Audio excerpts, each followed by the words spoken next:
waxaa markii ugu horreysay maanta ka qabsoomay magaalada madaxda jamhuuriyadda Somaliland ee Hargeysa kulanka wada tashiga qabyo qoraalka koowaad ee siyaasadda iyo xeerka wax wada lahaanshaha dawladda iyo dadka oo si rasmi ah maanta magaalada Hargeysa uga daafuray wasiirka wasaaradda horumarinta maalgashiga iyo warshadaha. kulankan oo socod doona muddo 2 maalmood ayaa waxaa ka soo qayb galay guud ahaanba hay'adaha kala duwan ee dawladda, kuwa maxalliga ah iyo kuwa caalamiga ah oo khuseeyo xeerkani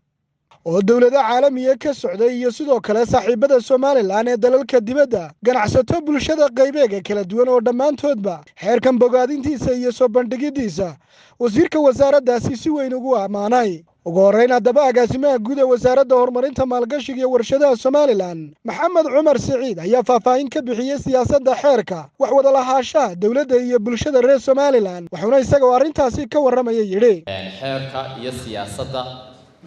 wax wada lahaanshaha ee dadka iyo waxa weeyaan dawladda iyo dadka runtii dadaal dheer ama dadaal fara badan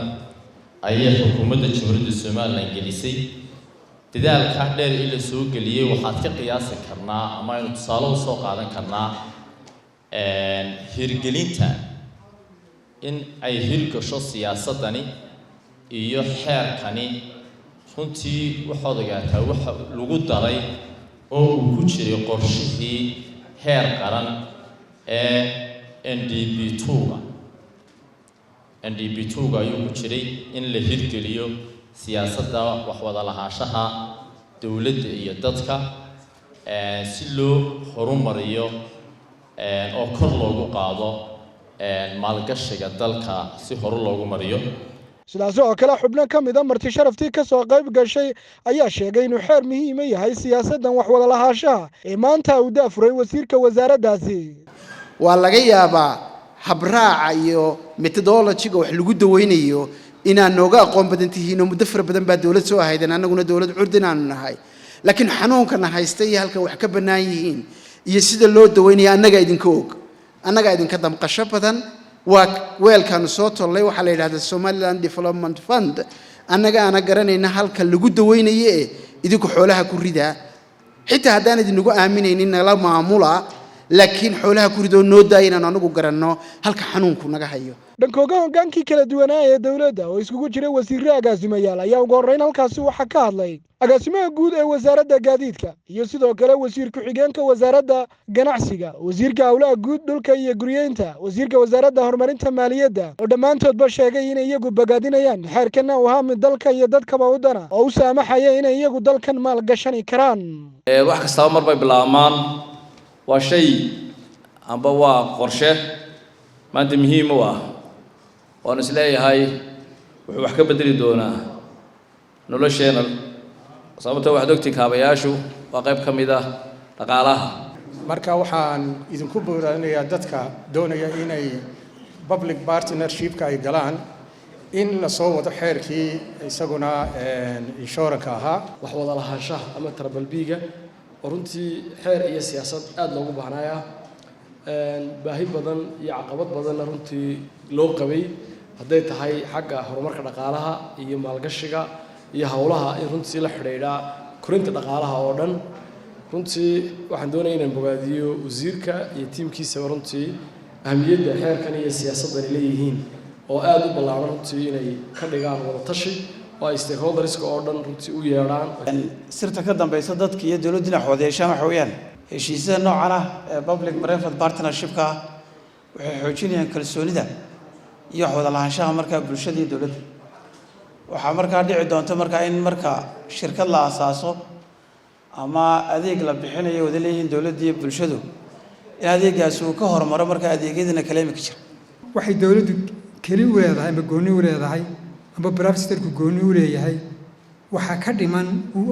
wuu kala dhantaalan yahay, waxaa ka dhiman dhinacii kale. waxaa qaranku guud ahaan uu hanan karaa amba gaari karaa higsadkiisa marka private sector-ka iyo public sector-ku ay wada shaqeeyaan. marka runtii waa arrin lagu aflaxay triple B oo tusaalayaal badan baa ka jira, laakiin sidaan triple B u dabaqno waxaynu u baahan nahay siyaasaddii iyo xeerkii. hadda maanta halkan waxaynu isugu nimid in la daafuro siyaasadda iyo xeerka triple B aynu u baahannahay si aynu uga faa'iidaysano wadajirka private sector iyo public sector. ugu dambeynna wasiirka sida weyn Masti Sharafta mas'uuliyiintii dawladda ka socday ay sida weyn u bogaadiyeen ee isagu soo diyaariyay xeerka wax wada lahaanshaha dawladda iyo bulshada ayaa ugu dambeyn si rasmi ah u daafuray mashruucan oo ah wasiirka wasaaradda horumarinta maalgashiga iyo warshadaha dalka mudane Cabdilaahi Cabdiraxmaan Aare wuxuuna sheegay sida tan muxuu shirkeena horta dulucdiisa iyo muhiimadiisu maanta muxuu daaray muxuu se maxaysan iskugu nimid maanta maxaan uga dalnaynaa inaan shirkan noocan oo kala qabanno kow waxaan doonayaa waxaan horta soo casuunay dhammaan wasaaradihii iyo hay'adihii aan islahayn dhammaantood stakeholder bay ka yihiin mashruucan triple B ama barnaamijka triple B wasaaradihii iyo hay'adihii dhammaantood aan islahayn qayb bay ka noqon karaan fikir bay ku yeelanayaan waxbay ku darsanayaan hadhow fulintiisa iyo hirgelintiisa ayay qayb ka yihiin ayaan runtii ugu yeernay waxaan u yeernay partnerskii kale ee iyaguna danaynayay